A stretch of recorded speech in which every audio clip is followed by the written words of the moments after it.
السلام علیکم ورحمۃ اللہ وبرکاتہ۔ آج ہم العربیۃ للطالبین حصہ اول کے چیپٹر الدراسہ کی 14ویں مشق پڑھیں گے۔ اس مشق کے اندر ہم نے کرنا کیا ہے، ما رأیو کا یہ سوالیہ پورشن کے اندر ہم نے استعمال کرنا ہے اور پوچھنا ہے تمہاری رائے کیا ہے۔ اگر ہمارا مخاطب جو ہے جس سے ہم پوچھنا چاہ رہے ہیں وہ اگر مذکر ہے تو رأیو کا بولیں گے، اور اگر وہ مؤنث ہے تو پھر رأیو کی بولیں گے۔ اب اس کے جواب کے اندر جو ہے وہ رأیو کا، کیونکہ یہ حاضر ہے تو آگے جا کے یہ متکلم میں تبدیل ہو جائے گا، رأیی میں چلا جائے گا۔ آگے جو اس کے بعد جو سوال کے اندر پورشن لکھا ہوا فی ھذا الکتاب، یہ ایسے ہی جواب کے اندر استعمال ہوگا۔ اب اس کے بعد ہم نے جو حرف مشبہ بالفعل ہے اس کا استعمال کر کے جو اس کا اسم ہے وہ ہم نے انا ہو، یعنی کہ جو ہو ضمیر ہے اس کے ساتھ متصل ہو جائے گی، اور جو اس کی جو خبر ہے وہ یہ درمیان میں جو نام لکھے ہوئے ہیں ان کو ہم نے خبر کی جگہ پر ذکر کرنا ہے۔ اور ایک بات جو قابل توجہ اس میں ھذا استعمال کیا گیا ہے، یہ جب ہم استعمال کریں گے تو پھر ہم نے وہ خیال رکھنا ہے اس کے اور اس کا جو مشار الیہ ہے اس کے درمیان مطابقت جو ہے مذکر و مؤنث کے اعتبار سے وہ ہم نے خیال رکھنا ہے۔ جی ہم شروع کرتے ہیں۔ ما رأیک فی ھذا الکتاب، اس کتاب کے بارے میں تیری کیا رائے ہے۔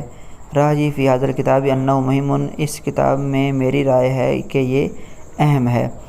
ما رأیک فی ھذا المنطق، اس منطق کے بارے میں تیری کیا رائے ہے۔ رأیی فی ھذا المنطق انہ ممتع، میری اس منطق کے بارے میں رائے ہے کہ یہ دلچسپ ہے۔ ما رأیک فی ھذا الفقہ، اس فقہ کے بارے میں تیرا کیا رائے ہے۔ رأیی فی ھذا الفقہ انہ مفید، اور ما رأیک فی ھذا الدرس، اس سبق کے بارے میں تیری کیا رائے ہے۔ رأیی فی ھذا الدرس انہ مشوق۔ ما رأیک فی ھذا الجوال، ما رأیی فی ھذا الجوال انہ مضر، مضر کہتے ہیں نقصان دہ۔ ما رأیک فی ھذہ الفکرۃ، الفکرہ جو ہے نا یہ مؤنث ہے تو یہاں پہ ھذہ آ جائے گا۔ اس سوچ کے بارے میں تیری کیا رائے ہے۔ رأیی فی ھذہ الفکرۃ انہا راعیۃ آ جائے گا، ٹھیک ہے، یہاں پہ انہا آ جائے گا کیونکہ یہ جو ھذہ میں لوٹ رہی ہے سوچ کی طرف لوٹ رہی ہے، الفکرہ کی طرف لوٹ رہی ہے، وہ مؤنث ہے، اور اس کی جو خبر ہے وہ بھی ہم نے مؤنث راعیۃ ہی ذکر کی ہے۔ تو یہ پہلا صفحہ تھا، اس کا دوسرا صفحہ بھی ہم دیکھ لیتے ہیں۔ جی یہ دوسرا صفحہ ہے، اس کے اوپر بھی ہم نے جملہ ایسے بنانا ہے، جو مؤنث ہیں وہ میں نشاندہی کر دیتا ہوں۔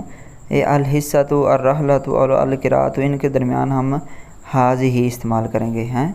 ما رأیک فی ھذہ الحصۃ، ما رأیک فی ھذہ الرحلۃ، ما رأیک فی ھذہ القراءۃ، اور ان کا جواب آئے گا رأیی فی ھذہ الحصۃ انہا متعبۃ، اور نیچے الرحلہ آ جائے گا رأیی فی ھذہ الرحلۃ انہا ممتعۃ، اور نیچے آ جائے گا انہا نافعۃ۔